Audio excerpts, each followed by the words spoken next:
Vamos a pasar ahora rapidísimo a una entrevista que tenemos preparada con Marcela Turati. Marcela Turati, una extraordinaria periodista e investigadora y que pues ella fundó este proyecto de ¿A dónde van los desaparecidos?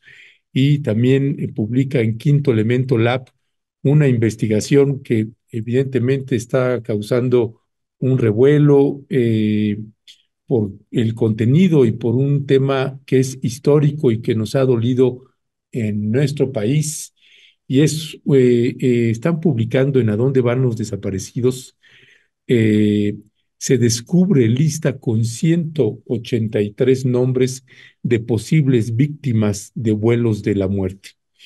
Así que se rescató un documento que fue enviado, que fue entregado a doña Rosario Ibarra de Piedra, por ahí, si no mal recuerdo, 2004, creo. Ya ahorita me estará corrigiendo aquí mi querida Marcela Turati. Marcela, pues una investigación, una información pues dolorosa para nuestro país, pero muy necesaria de arrojarle un reflector, una luz y que se abra lo que se tenga que abrir. Marcela Turati, ¿qué decir al respecto de esta investigación? ¿Cómo es que fuiste llegando hasta este punto, Marcela, en tu investigación? Hola Ernesto, muchas gracias por la invitación y por siempre interesarte en estos temas, ¿no? Tan importantes en cuanto a esclarecimiento histórico y las desapariciones forzadas de personas. Pues sí, ayer publicamos esta información, este archivo al que tuve acceso. eh, por haber visitado, por haber ido al CAMENA, que es este centro académico de la memoria de nuestra América. Ahí tienen archivos, no sé, del periodista Gregorio Celser, del general Gallardo, y diferentes tipos de archivos de la represión en Guatemala o en Paraguay, y uno de ellos es el acervo Eureka. Eureka, bueno, pues como sabemos es la organización que funda, el comité que funda doña Rosario Ibarra de Piedra en búsqueda de su hijo Jesús, a quien detienen y desaparecen en el 74. En el 77 se funda Eureka y marcó la vida de este país, ¿no? Fue como el colectivo más importante, eran las doñas las que tomaron la catedral, hicieron huelgas de hambre, se presentaban en los informes, en fin. Entonces, de esos años, en el 2004, y luego revisando, porque llevo un tiempo escribiendo sobre los vuelos de la muerte con un proyecto personal, ¿no? De un podcast sobre este tema y de un libro. Y fui a preguntarles si tenían, qué es lo que tenían sobre el tema. Y bueno, ellas pues sacaron de sus archivos diferentes documentos, también del general Gallardo y demás, y uno de ellos, al revisarlos, pues era esta carta, ¿no? Me dijeron que era del archivo Eureka. Es esta carta de mayo, 26 de mayo del 2004, de una persona que se presenta como desertor del ejército, ¿no? Que le dice, como le comenté en días pasados, estuve en el 74 comisionado en Pie de la Cuesta.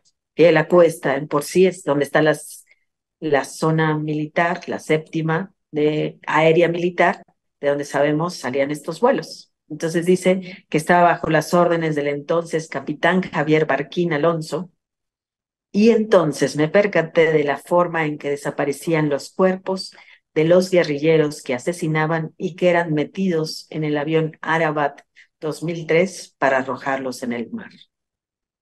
Y luego ya le cuenta que por diferencias con el capitán se fue, desertó el ejército en el 76, que el capitán lo amenazó de muerte si decía lo que había visto, pero dice, tengo en mi poder relación de vuelos efectuados que creo le servirán de mucha ayuda para que se investigue directamente a Javier Barquín, ya que fue el autor material de estos crímenes. Y al final se despide, le dice que no puede arriesgar a su familia, por eso se los hace llegar atentamente y afirma el hombre. Y pues lo que me encontré al revisar esto, pues son 5 hojas, que son, bueno, las que vemos acá, son 5 hojas, es donde vienen, bueno, nombres de 183 personas que están desaparecidas. Algunas desaparecieron en el 72, otras en el 73, pero la gran mayoría son del 74 y las tienen agrupadas por viajes.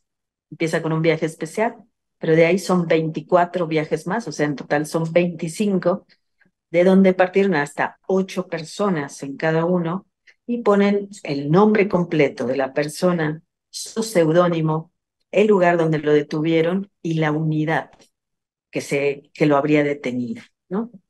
Lo que llama muchísimo la atención, bueno, 10 son de la Dirección Federal de Seguridad, 5 son de la Policía Judicial de Guerrero, pero el resto, o sea, son 183, el resto se los llevó el ejército.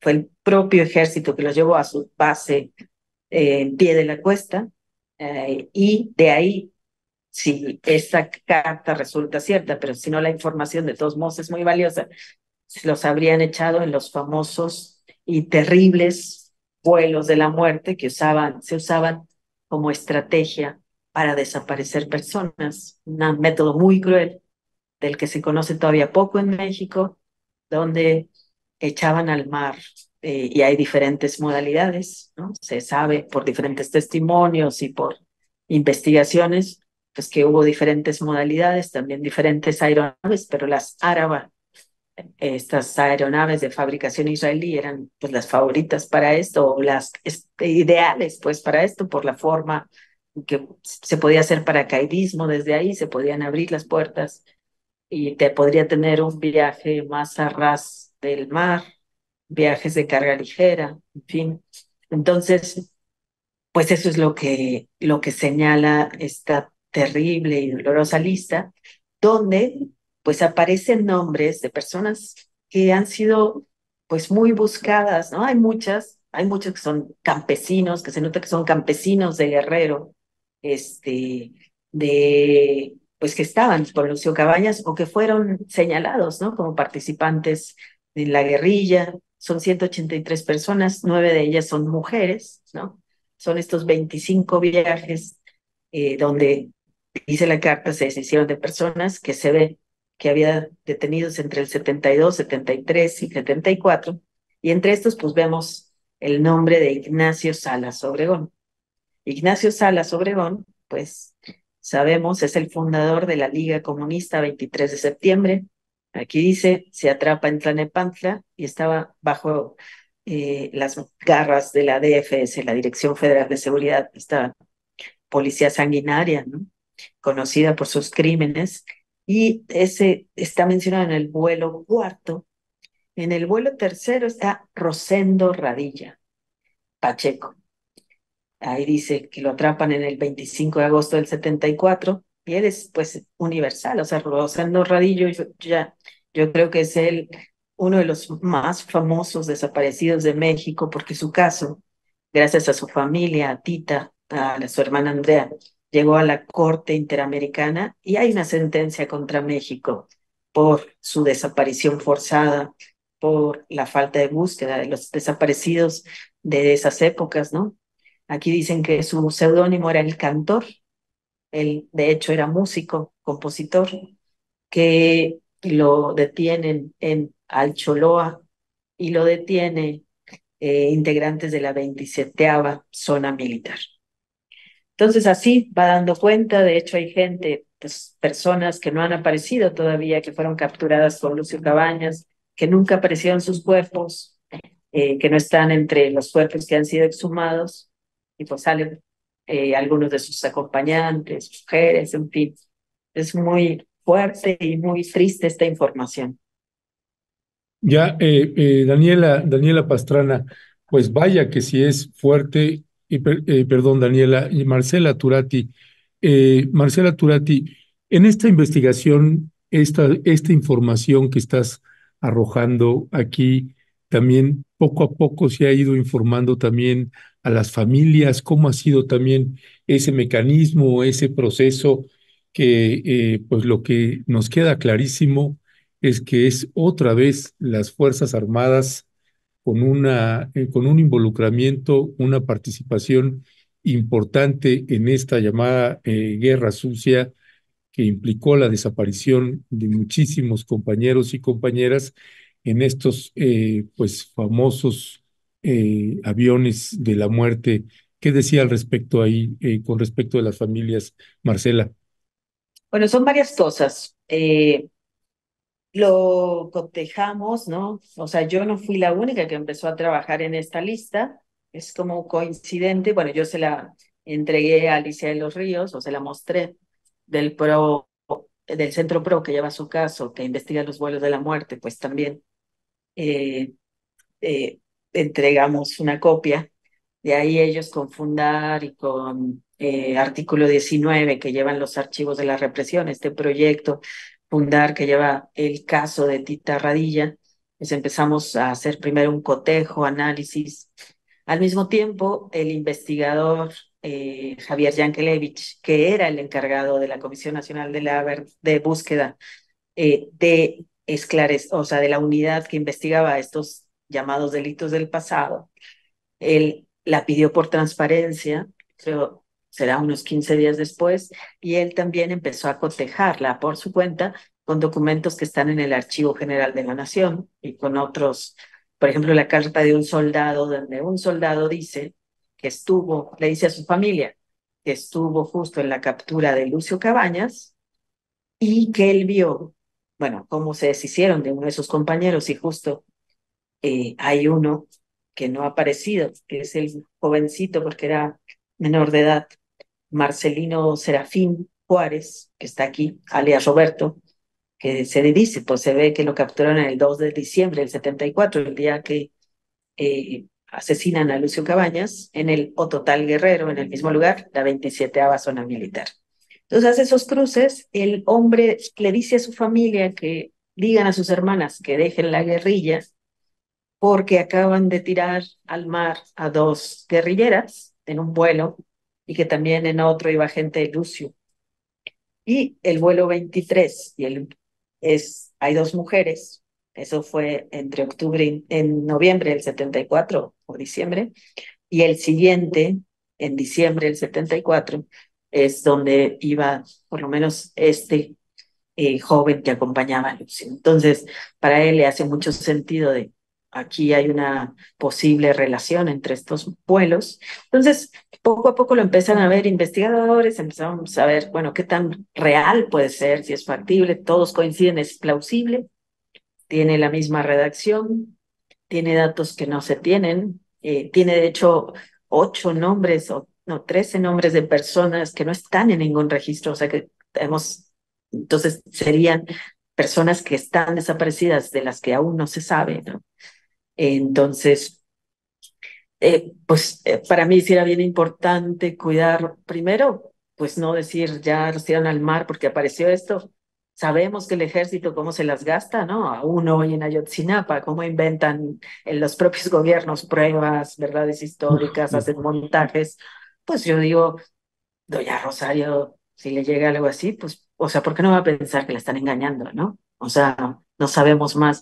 Entonces hubo todo o sea, una búsqueda de mi parte de ver si había en los archivos o por diferentes fuentes abiertas el nombre de personas, si existe realmente o no.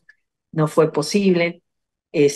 Las ONGs empezaron a buscar en sus propios archivos, porque esto lo compartimos pues para que se hiciera un trabajo conjunto. Yankelevich le empezó a avisar a algunas personas. Sé que la Comisión Nacional de Búsqueda tuvo después, o sea, tiene en sus manos este papel desde hace tiempo. Entiendo que se la pasó a los abogados de Tita Radilla, Fundar también, lo hizo llegar.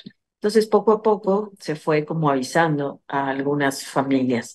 Después entiendo que se involucró Hijos México. Con Eureka yo quería hablar para que me contaran el contexto, ¿no? O sea, porque esto se da en un contexto muy específico para ver si alguien conocía la carta, a la persona que firma la carta, si doña Rosario dejó dicho algo. Pues ahí sí no tuve suerte, ¿no? No me dieron entrevista los más cercanos, pero algunos que sí eran, bueno, muy cercanos me dijeron que no se acordaban, que no la habían visto. También está, pues es el shock, ¿no? De varias familias, y por eso a los que menciono en mi reportaje, pues son los que ya sabían de la información, ¿no? O sea, sé que ya le llegó a la esposa de Salas Obregón.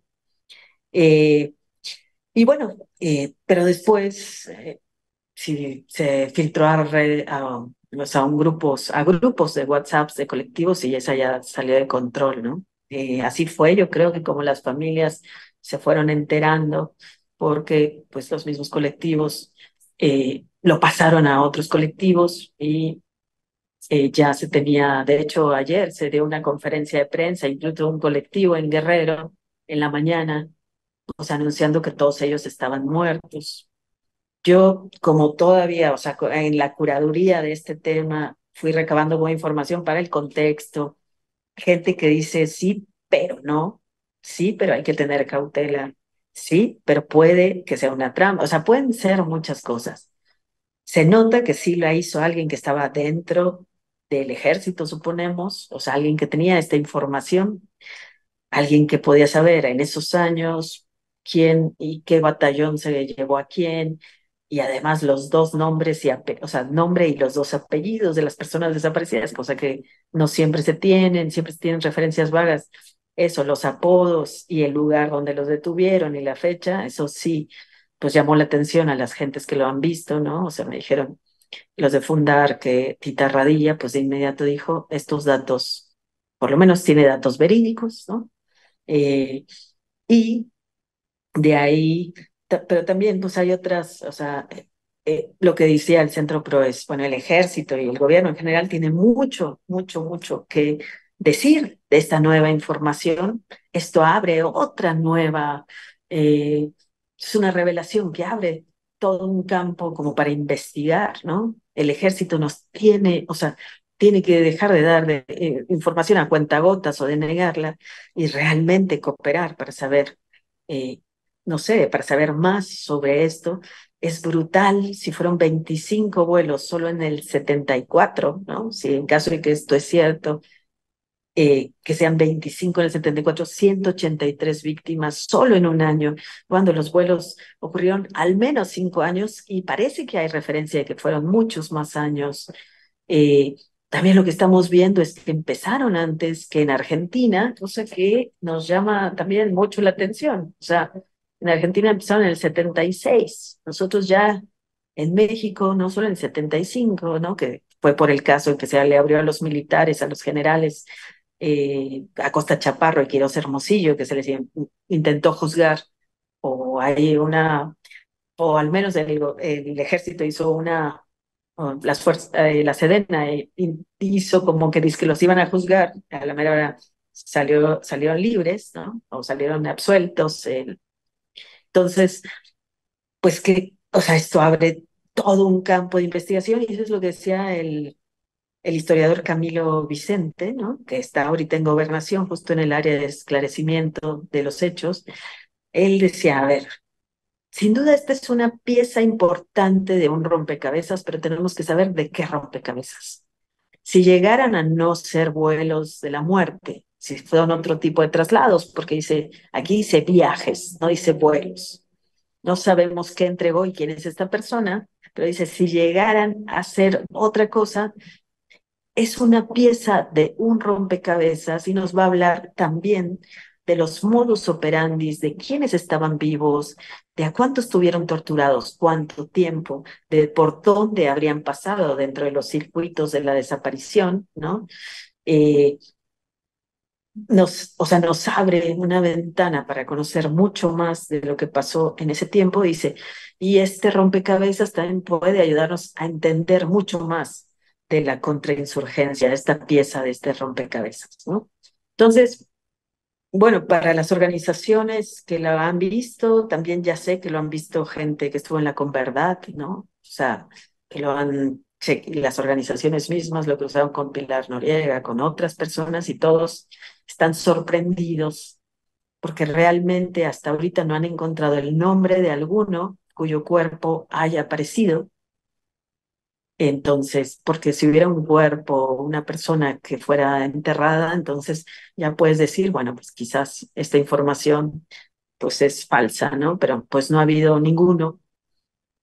Y bueno, pues así se dio a conocer, se fue dando a los colectivos y pues también hubo esa, no sé, esa difusión que hubo que llegó a muchas, muchas personas, pues por WhatsApp. Y ahí fue que yo nosotros estábamos haciendo todavía una estrategia de ver cómo se iba a publicar, pero cuando vi que había mucho terror, ¿no? De las familias, que ya se estaba declarando que todos estaban muertos, pues así ahí dije, tenemos que publicar y tenemos que publicar esta lista ya con contexto, ¿no? Con el contexto, con las dudas, con las preguntas que abre y un poco con también con la postura de las madres o de las familiares que estudian cerca de Eureka y que pueden contar en qué años, en qué momento se dio esto y pueden de alguna manera, pues no sé, que también es importante conocer el contexto en que se dan o aparece esta información. Y todavía hay muchas preguntas, ¿no? Las preguntas las tiene que responder el Estado. Las preguntas no las tendrían que estar respondiendo las familias, pero en vista de que no se investiga y de que llevamos tantos años, esta carta es de, o sea, estos hechos ocurrieron hace 50 años. Hablaba yo con la hija de Gorgonio, uno de los hombres que están aquí, están mencionados en uno de los viajes, y pues sí decía, esto es tremendo, ¿no? 50 años pensando, o sea, mi papá se lo llevan cuando yo tenía, dice ella, 2 años, 50 años pensando, si se les murió por toques eléctricos, si se les murió en uno de esos ahogamientos de los submarinos, si se, o sea, de qué manera se les ha de haber muerto en choques eléctricos, en torturas, dice, y ahora ya que la supe, ella supo hace un mes, enterarme, pues que lo aventaron al mar y dice, y no puedo dejar de tener estas imágenes horribles, ¿no? De, pues de él aventado de esa forma al mar. Entonces, pues hay mucha gente sufriendo por estas listas, por esta información, pero también, y yo aspiro, ¿no? Al dar a conocer esto, yo aspiro a que más gente, y bueno, y viendo el caso del diario militar, el que llama mucho la atención, en Guatemala se encuentran los documentos, son los archivos y es súper impresionante. También son 183 personas que fueron torturadas y asesinadas, ¿no? En Guatemala, cuando se da a conocer esto, lo que se genera es que más gente pierda el miedo y empiece a hablar, ¿no? Entonces, esta es como una invitación a quien tiene información, a quien tiene otras piezas de este rompecabezas que pueda hablar, a que las familias que no han denunciado lo puedan hacer, a que quienes tienen piezas desde la academia, la historia, el activismo, otras cosas en sus archivos, o sea, podamos entre todos armar mejor este rompecabezas para saber o sea, cómo fueron y cómo han sido las técnicas de los modus operandis de este gobierno, ¿no? De ese gobierno, de esos regímenes, para tratar las disidencias políticas, a los grupos armados, ¿no? Y tratar de ver, bueno, qué tipo de gobiernos hubo, qué hicieron, cómo refinaron estas técnicas y también qué permanece en el ejército, ¿no? Sea, qué tácticas, de dónde viene este ejército que tenemos que se sigue violando derechos humanos y que todavía está señalado y que sabemos que participa en desapariciones forzadas como la de Ayotzinapa, ¿no? Entonces, no sé, en el caso del diario militar, por ejemplo, lo que pasa cuando se da a conocer esta información que llega después a la Corte Interamericana y que obliga al Estado guatemalteco a investigar, pues en el caso mexicano yo aspiraría a que eso, a que obligue a nuevas investigaciones, a que juntemos piezas y a que el Estado nos diga realmente qué hizo con estas personas y cómo se va, si se reformó, cómo se va a reformar o qué pasa, ya sabemos que muchos de ellos están muertos, los militares pues que participaron en los vuelos, creo que a solo uno o dos vivos han ido muriendo en la impunidad, pero todavía podemos, o sea, se podría, no sé, decir a las familias para que dejen de estar penando toda su vida buscando a su familiar desaparecido, como esta mujer, ¿no? Que la hija de Gorgonio, Angélica María Ramírez, pues decirles un poco de dónde están y que de alguna manera poder reconocer en México, hacer un memorial, eh, eh, no sé, y tú poder decir esto pasó y que esto no vuelva a ocurrir, ¿no? Ya, Marcela Turati, pues es un reportaje tremendo. Ya le pasamos a usted, le pegamos la liga para que usted vaya directamente a la página de a dónde van los desaparecidos. Y también le pasamos otra segunda liga de un reportaje también previo que publicaron en A dónde van los desaparecidos. Usted estuvo viendo las imágenes de un video que estaba acompañando a Marcela Turati mientras ella iba explicando el reportaje. Ese video es del Centro de Derechos Humanos, fue producido por el Centro de Derechos Humanos Miguel Agustín Pro Juárez y Situ Research, que presentaron este proyecto también por vez primera una recreación en 3D, en tercera dimensión, que aporta también elementos importantes. Pensando también, y para cerrar, Marcela, en esta parte que leía del reportaje y que también Javier Yankelevich, quien fue uno de los directores estratégicos y que hizo un papel verdaderamente impresionante y valioso en la Comisión Nacional de Búsqueda. Eh, él es el que él es el que hizo también, como para obtener una parte de la información, la solicitud al INAI, a Transparencia, con respecto de la información. ¿A qué instituciones que le hacía la solicitud, Marcela? El Camena es donde te digo, este centro académico de la memoria de nuestra América, lo Ujú. dirige Beatriz Torres. El Camena es impresionante, o sea, ir al Camena porque tiene resguardo de archivos que se ha ido allegando, ¿no? Tiene, por ejemplo, esto, lo que decía de la represión en Paraguay, en Guatemala, los archivos de Gallardo, del general Gallardo, de Eureka, tiene, no sé, tiene un sinnúmero de cosas, ¿no? De derechos humanos. Entiendo del periodista Gregorio Seltzer, creo que de Blanche Petrich, que ya también les dio sus libretas, en fin, para entender lo que ha pasado en las dos últimas décadas, ¿no? En América Latina. Y ahí es de la Universidad de la Ciudad de México, ¿sí? Ese está abierto al De público la cuando, UACM. sí, perdón, de la UACM. Antes de que saliera Enrique Dussel de rector, firmó un convenio, que lo tenemos, con doña Rosario Ibarra, y bueno, con varios testigos, Beatriz y varios de Eureka, donde ella accede a dar, no están los archivos originales, hay archivos originales de otras cosas, pero sí accede a que se digitalicen, se organicen y se sistematice la información. Lo que me cuentan de Camena, cuando estuve yendo, porque estuve yendo hace poco, justo esta semana, justamente la semana pasada estuve con ellas haciéndoles una entrevista sobre los archivos y justo sobre el archivo de Eureka también, pues lo que encontré ahí y luego lo que después, otras cosas que obtuve, me parecieron impresionantes.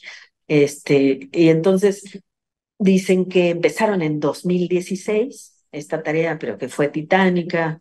Fueron al menos 120 cajas de Eureka. Algunas están ya muy maltratadas, eso sí dicen, ya tenían hongos, hay información, creo que un 20% que no se pudo salvar, ¿no?